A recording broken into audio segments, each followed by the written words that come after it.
Hi friends, எல்லாம் எப்படி இருக்கீங்க? எல்லாம் சூப்பராக இருப்பீங்கன்னு நினைக்கிறேன். Welcome to Guru NTK channel. இன்றைக்கி பார்த்தீங்கன்னா நம்ம ஒரு சூப்பரான வீடியோ ஒன்று பார்க்க போகிறோம். வாங்க வீடியோக்குள்ளே போகலாம். அதுக்கு முன்னாடி இந்த சேனலில் புதுசாக பார்க்குறவங்க மறக்காமல் சப்ஸ்கிரைப் பண்ணுங்கள். அப்படியே பக்கத்தில் இருக்க பெல் பட்டன் எடுத்துங்க.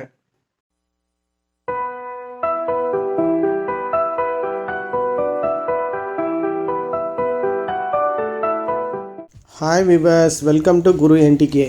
இன்றைக்கி பார்த்தீங்கன்னா நம்ம ஒரு சூப்பரான டிஷ் ஒன்று செய்ய போகிறோம். பன்னீர் ஸ்டஃப் பராத்தா தான் செய்ய போகிறோம். இப்போது இதுக்கு தேவையான பொருட்கள் பார்ப்போம். பன்னீரை வந்து சீவி எடுத்துக்கோங்க. அடுத்தது கோதுமை மாவு, இது பார்த்தீங்கன்னா 4 பேர் சாப்பிட்ற மாதிரி எடுத்துருக்கோம்.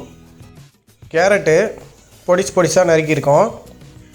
அடுத்தது பார்த்தீங்கன்னா கொத்தமல்லி வந்து ஒரு கைப்பிடி அளவு வச்சுருக்கோம்.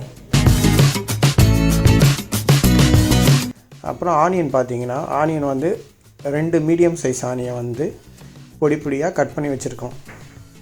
அடுத்தது பார்த்திங்கன்னா நம்ம மசாலா ஐட்டம் பார்ப்போம்.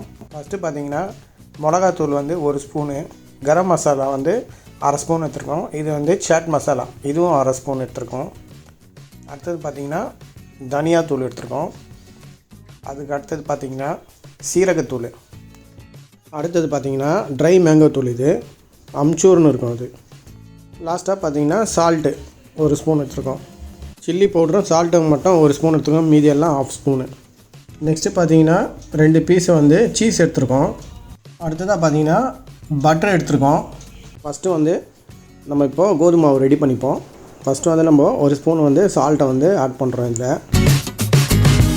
நெக்ஸ்ட்டு பார்த்தீங்கன்னா இதில் 2 ஸ்பூனு ஆயில் வந்து ஆட் பண்ண போகிறோம். ஆயில் ஆட் பண்ணதுக்கப்புறம் பார்த்தீங்கன்னா இப்போ நல்லா மிக்ஸ் பண்ணிப்போம் மாவில். நெக்ஸ்ட்டு பார்த்திங்கன்னா இதில் வாட்டர் வந்து ஆட் பண்ணிக்கலாம். தேவையான அளவுக்கு வாட்டரை வந்து ஆட் பண்ணதுக்கப்புறம் நல்லா வந்து இதை கலரி பிசைய ஆரம்பிச்சிருவோம். இது பார்த்திங்கன்னா சப்பாத்திக்கு வந்து நம்ம எப்படி மாவு பிசையுமோ சேம் அதே ப்ராசஸ் தான். இப்போ பார்த்திங்கன்னா மாவை வந்து நல்லா பிசைஞ்சு ரெடி ஆகிடுச்சு. இதை வந்து நீங்கள் ஒரு 30 மினிட்ஸு இல்லை 1 ஹவர் நீங்கள் அதை வச்சுருங்க. நெக்ஸ்ட்டு பார்த்திங்கன்னா அந்த ஸ்டஃப் மசாலாவை வந்து நம்ம ரெடி பண்ண ஆரம்பிச்சிருவோம். ஃபஸ்ட்டு வந்து ஒரு எம்டி பவுல் ஒன்று எடுத்துப்போம். இப்போது ஆல்ரெடி நம்ம எடுத்து வச்சுருந்த அந்த பன்னீர் எதை திருவி வச்சுருந்தாலும் அந்த பன்னீரை வந்து இப்போ பவுலில் போடுவோம். ஃபுல்லாக போட்டதுக்கப்புறம் நெக்ஸ்ட்டு பார்த்திங்கன்னா ஆனியனு நம்ம எடுத்து வச்சுருந்த ஆனியனையும் இதில் வந்து ஆட் பண்ணிப்போம். அடுத்ததாக பார்த்திங்கன்னா கேரட்டையும் இதில் ஆட் பண்ணிக்கலாம். அடுத்ததாக பார்த்திங்கன்னா அந்த கொத்தமல்லியும் இதில் வந்து ஆட் பண்ணிப்போம். இப்போ பார்த்திங்கன்னா நம்ம ஆல்ரெடி எடுத்து வச்சுருந்தோம் இல்லையா மசாலா, அது எல்லாத்தையும் மொத்தமாக இதில் வந்து ஆட் பண்ணிக்கலாம். இப்போது இது எல்லாத்தையும் ஒன்றா மிக்ஸ் பண்ணிக்கலாம். மிக்ஸ் பண்ணி எல்லாத்தையும் வந்து கலக்க ஆரம்பிச்சிடலாம். மசாலா வந்து எல்லா பக்கமும் படுற மாதிரி ஃபுல்லாக வந்து மிக்ஸ் பண்ணிப்போம். இப்போ பார்த்தீங்கன்னா எவ்வளோ சூப்பராக வந்து மிக்ஸ் ஆகிருக்குன்னு பாருங்கள். இதே மாதிரி நீங்களும் ப்ரிப்பேர் பண்ணுங்கள். அடுத்ததாக பார்த்தீங்கன்னா நம்ம இதில் ஆல்ரெடி எடுத்து வச்சுருந்த அந்த சீஸை வந்து இதில் வந்து திருவி ஆட் பண்ணிக்கலாம். இப்போ பார்த்தீங்கன்னா சீஸ் வந்து ஃபுல்லாகவே திருவியாச்சு. இப்போ வந்து எல்லாத்தையும் நம்ம மிக்ஸ் பண்ண போகிறோம். மசாலா பார்த்திங்கன்னா எல்லா பக்கமும் படுற மாதிரி ஃபுல்லாக வந்து மிக்ஸ் பண்ணிப்போம். மிக்ஸ் பண்ணி இப்போ வந்து இதை நம்ம ஒரு உருண்டை பிடிக்க போகிறோம்.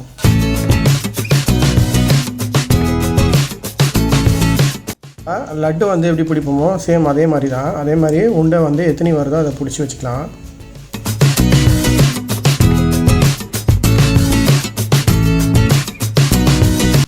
இப்போ பார்த்தீங்கன்னா உருண்டை வந்து அழகாக ரெடி ஆகிடுச்சு.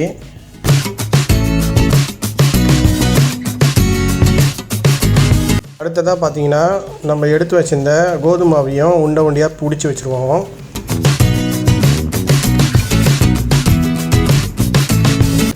இப்போ பார்த்திங்கன்னா உண்டை பிடிச்சாச்சு. அதை வந்து நம்ம இப்போ சப்பாத்தி எப்படி ரெடி பண்ணுவோமோ அந்த மாதிரி சப்பாத்திக்கு ஏற்ற மாதிரி அதை தேய்ச்சி வச்சுப்போம். இப்போ பார்த்திங்கன்னா நம்ம சப்பாத்தி ரொட்டி செய்கிற மாதிரி நம்ம அந்த மாவை வந்து தேய்ச்சி ரெடி பண்ணி வச்சாச்சு. இப்போ பார்த்தீங்கன்னா மாவு வந்து நல்லா தேய்ச்சி வச்சாச்சு. இப்போ வந்து இதில் நம்ம வந்து ஸ்டஃப் பண்ண போகிறோம். கரெக்டாக சென்டரில் வச்சுட்டு பின்னல் மாதிரி போடணும். இது மேலே வந்து இந்த புடவைக்கு பின்னல் போடுற மாதிரி அந்த பின்னலை போட்டு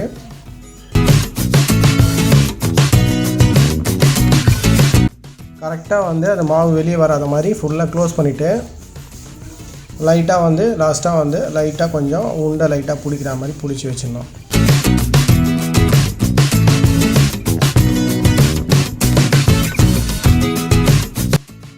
சேம் அதே மாதிரி தான் எல்லாத்தையும் வந்து இந்த மாதிரி உண்டையை உள்ளே வச்சுட்டு நம்ம அதை பிடிச்சி வச்சு ரெடி பண்ணிக்கலாம். அதை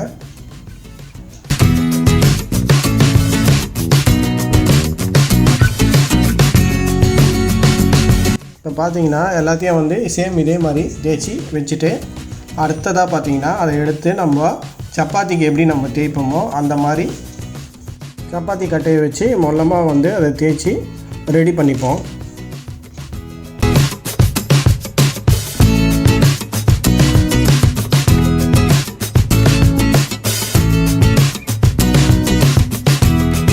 இப்போ பார்த்தீங்கன்னா அழகாக வந்து இதை ரெடி பண்ணியாச்சு. இதை வந்து நம்ம இப்போது சப்பாத்தியை வந்து நம்ம எப்படி வந்து தவாவில் போட்டு சுடுறோமோ சேம் அதே ப்ராசஸ் தான். அதே மாதிரி இதை 2 பக்கம் மாற்றி மாற்றி போட்டு எடுக்கலாம். இப்போ பாருங்கள் அது வந்து எப்படி ரெடி ஆகிட்டுருக்குன்னு. இதில் பார்த்தீங்கன்னா நீங்கள் பட்டர் வந்து நம்ம ஆல்ரெடி எடுத்து வச்சுருந்தோம்ல அந்த பட்டரை வந்து நீங்கள் இதில் லைட்டாக தேய்ச்சிக்கலாம்.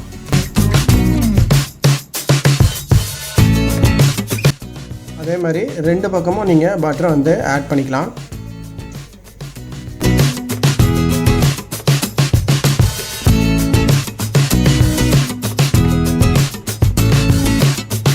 இப்போ பாருங்கள் பன்னீர் ஸ்டஃப் பரோட்டா வந்து எப்படி சூப்பராக ரெடி ஆகிருக்குன்னு பாருங்கள்.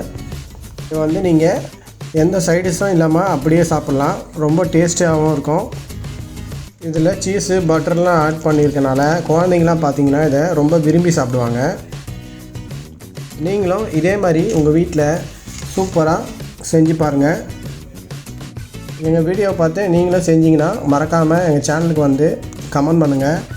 இந்த வீடியோ வந்து உங்களுக்கு பிடிச்சிருக்குன்னு நினைக்கிறேன். பிடிச்சிருந்தா லைக் பண்ணுங்கள், ஷேர் பண்ணுங்கள், கமெண்ட் பண்ணுங்கள். மறக்காமல் இந்த வீடியோவை புதுசாக பார்க்குறவங்க சப்ஸ்கிரைப் பண்ணுங்கள். அப்படியே பக்கத்தில் இருக்க பெல் ஐக்கானை கிளிக் பண்ணுங்கள். Thanks for watching Guru NTK.